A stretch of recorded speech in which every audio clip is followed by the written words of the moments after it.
একটা মেয়ে বিয়ের 3 মাস পরে বাবাকে ফোন করেছে, বাবা আমি এই সংসারে থাকতে পারছি না, তুমি আমাকে নিয়ে চলো, আমার সত্যি ভীষণ কষ্ট হচ্ছে।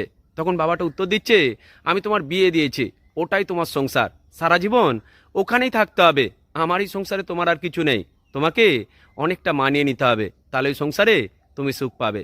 বাবার মুখের এই মিষ্টি কথাগুলো শুনে মেয়েটা কষ্টের সাথে ফোনটা রেখে দেয়। এভাবে অনেকগুলো দিন যাওয়ার পরে হঠাৎ করে মেয়েটার বাড়ি থেকে বাবার ফোনে আর একটা ফোন আসে। সেই খবরটা এসে দাঁড়ায় যে মেয়েটা আর এই পৃথিবীতে নেই, মেয়েটা পৃথিবী ছেড়ে চলে গেছে। বাবা দুঃখের সাথে মেয়েটার বাড়িতে ছুটে যায়। সেখানে গিয়ে বাবা দেখতে পায় মেয়েটা যাবার সময় একটা ছোট্ট চিঠি বাবার জন্য রেখে গেছে। তাতে মেয়েটা এটাই লিখেছে, বাবা আমি কষ্টকে মানিয়ে নিতে শিখে গিয়েছিলাম, আমি কষ্টকে মানিয়েও নিয়েছিলাম, কিন্তু কষ্টের কথা বলার মতো একটা মানুষ এই শ্বশুরবাড়িতে আমি খুঁজে পাইনি, এই জন্য আমি পৃথিবী ছেড়ে মাঝপথেই চলে গেলাম, তুমি আমাকে ভুল বুঝো না। এটাই সত্যি, আমাদের সমাজে কিন্তু মেয়েরা মানিয়ে নিতে পারে।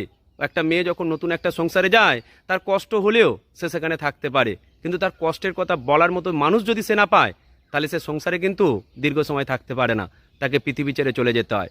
তাই কোনো একটা বিবাহিত মেয়ে যদি একবার চায় যে সে তার বাপের বাড়িতে কিংবা তার ভালো লাগার জায়গাতে কিছুটা সময় ঘুরে আসবে, তাকে নিয়ে যাওয়া উচিত। কারণ সংসারের কষ্টে মেয়েরা কিন্তু ভুল সিদ্ধান্ত অনেক সময় নিয়েই ফেলে, মেয়েটার জীবনটাই নষ্ট হয়ে যেতে পারে।